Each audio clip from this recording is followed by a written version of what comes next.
un soir, donc comme j'ai expliqué dans l'émission avec Guillaume Play, je suis sorti en boîte de nuit et j'ai eu une altercation avec des skinheads parce que le fait de m'appeler Karim, ça avait on va dire sifflé dans l'oreille d'un skinhead à l'époque dans la boîte de nuit. Ils ont voulu régler leur compte avec moi et après l'altercation, j'avais été pris en sécurité, embauché en sécurité dans la boîte de nuit. Donc c'est quelque chose d'assez on va dire exceptionnel comme situation. Entretien fast. Voilà. Et donc je me suis retrouvé à sélection fast. Voilà. Et je me suis retrouvé à bosser dans la sécurité.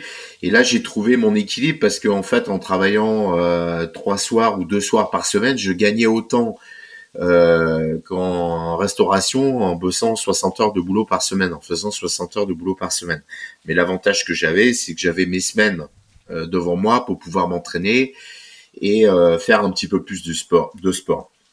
Sauf que je me suis retrouvé dans une situation où quand on a 22, 23 ans, on se prend souvent pour ce qu'on n'est pas. On a notre ego qui dépasse un petit peu nos capacités et je me suis souvent retrouvé limite physiquement et limite techniquement face à des altercations violentes et j'ai eu l'intelligence de comprendre que en fin de compte j'avais accepté ce boulot-là. Donc il y avait 2 solutions, soit je progressais physiquement et techniquement pour être réellement efficace, soit je changeais de métier parce que j'aurais fini soit à l'hôpital, soit derrière des barreaux parce que la situation peut dégénérer un petit peu, enfin même souvent.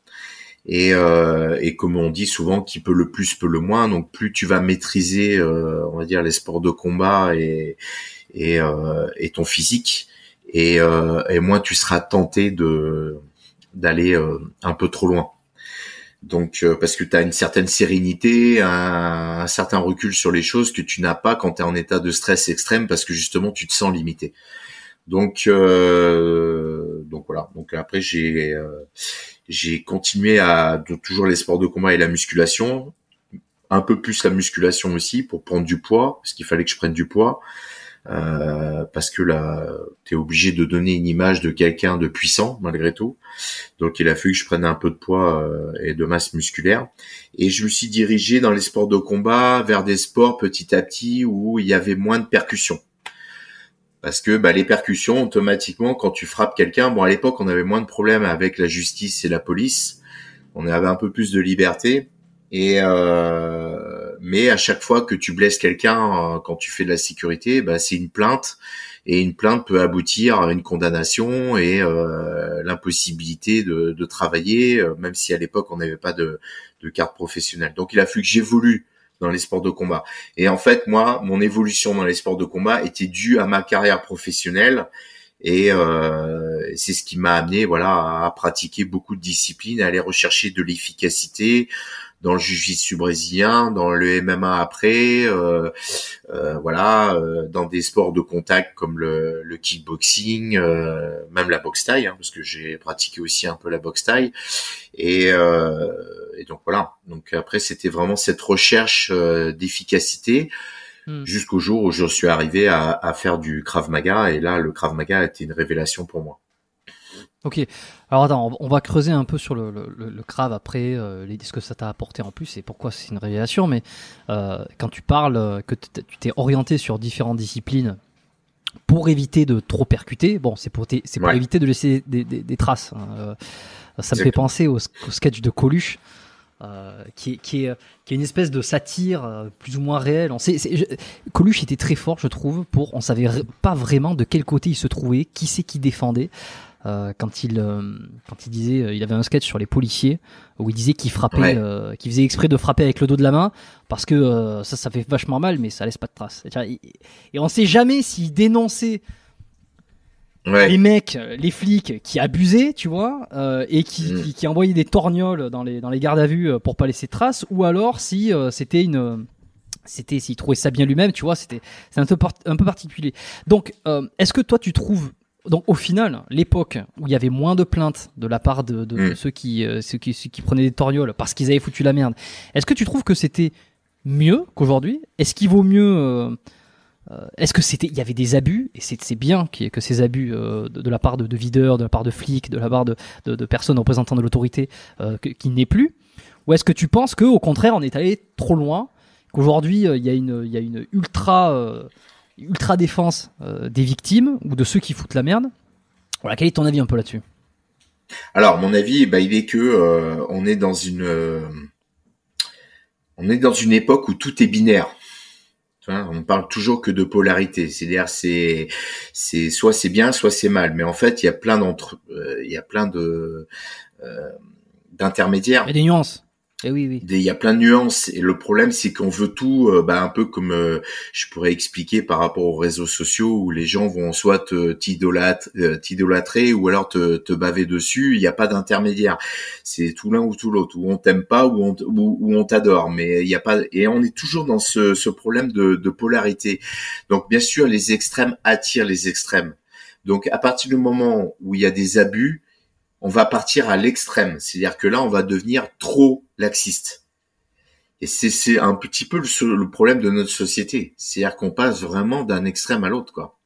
Et à l'époque, c'est vrai qu'il y avait des abus, mais on n'avait pas cette population de gens qui vont se jeter à 5, 6 sur toi, qui vont te sortir des couteaux, qui vont à l'époque, au début, quand j'ai commencé, c'était quand on se battait, c'était 1 contre 1, et il y avait malgré tout un certain respect de la confrontation et de cette on va dire virilité mal placée, parce que voilà, ça sert au final ça sert pas à grand-chose.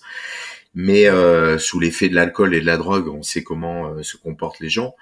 Et c'est vrai qu'il y avait quand même malgré tout un respect. Et il n'y avait pas des plaintes systématiques. Maintenant, c'est soit vous allez être face à des gens qui vont vous provoquer jusqu'à temps de prendre une gifle. Et là, il y a quelqu'un qui est en train de filmer à côté et ça va directement en procédure derrière pour une simple gifle. Ou alors, c'est l'extrême, c'est-à-dire qu'on va t'attendre à la sortie de la boîte de nuit et on va te tomber à 10 dessus avec des barres de fer et des couteaux, voire des pistolets. Donc, à l'époque, c'était pas comme ça. J'ai eu des affaires avec des couteaux, avec des gens qui nous tiraient dessus, mais souvent c'était du grenaille ou de la balle caoutchouc. Maintenant, on en arrive à la Kalachnikov.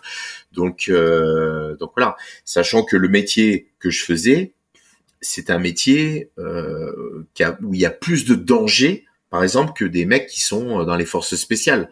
Alors ça peut choquer peut-être. Tu parles des videurs, garde du corps. Ouais, je parle des videurs, vraiment. Non, garde du corps, non. Il y a quasiment aucun risque, très peu de risques en tant que garde du corps. Ça, c'est une légende. Moi, j'ai fait les deux, c'est une légende. Donc, en fait, le métier de portier en boîte de nuit, c'est un des métiers les plus dangereux au monde. Parce que maintenant, tu regardes dans l'actualité, si tu cherches bien, il n'y a pas une semaine où il n'y a pas un videur qui s'est fait descendre devant une boîte de nuit ou après une boîte de nuit ou pendant une soirée. Donc il y a plus de décès chez les videurs de boîte de nuit que de forces spéciales en mission à l'étranger. Donc voilà. Et moi je fais la comparaison, c'est sur. Oui. Oui, non, vas-y. Non, je te... Moi, je fais la comparaison par rapport au fait par rapport au Krav Maga, parce que souvent on a toujours les gens qui se disent des grands experts de Krav Maga et qui disent oui, mais moi je suis un ancien des forces spéciales. Alors moi j'ai énormément de respect pour les forces spéciales, surtout les forces spéciales françaises qui sont pour moi quasiment les meilleures au monde. Et c'est pas être chauvin de dire ça, mais c'est un autre métier.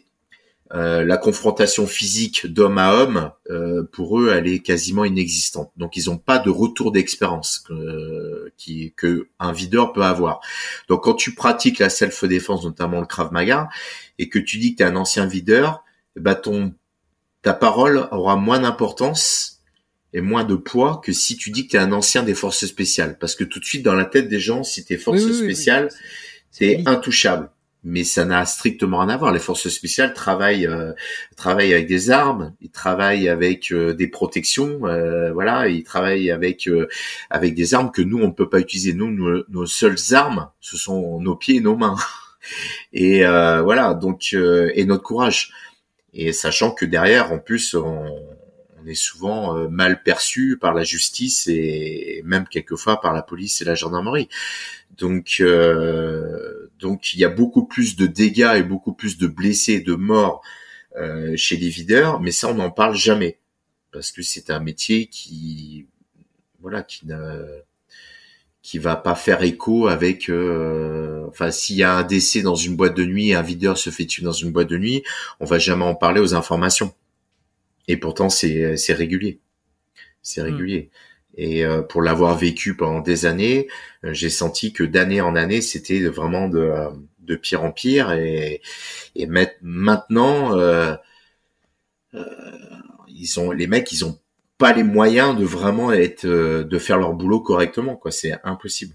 Voilà. Donc parce qu'on est passé vraiment d'un extrême à l'autre. Et en face, la violence augmente, mais on n'a pas de moyens, nous, enfin pas moi maintenant parce que je pratique plus ce métier-là, mais on n'a pas les moyens de répondre à cette violence-là. Comme la police et la gendarmerie maintenant, hein, qui se retrouvent aussi avec les mêmes problématiques. Hein. Voilà. Sauf que eux, ils ont quand même ils ont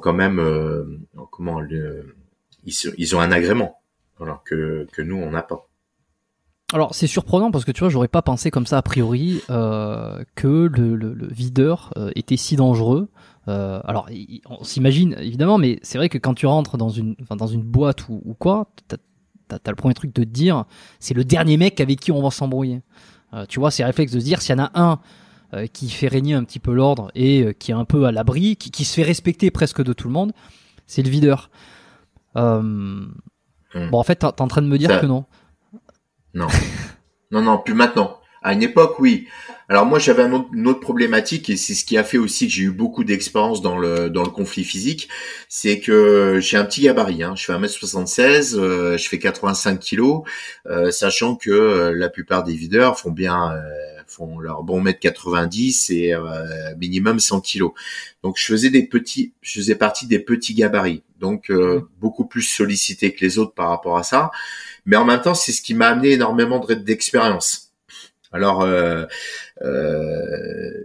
j'avais des collègues, oui, qui n'avaient pas non plus toujours le courage d'intervenir, on va dire, parce que j'ai travaillé avec, on va dire, je dirais, il y a pas loin de la moitié des portiers à l'époque qui bossaient avec moi, qui n'étaient pas professionnels, quoi.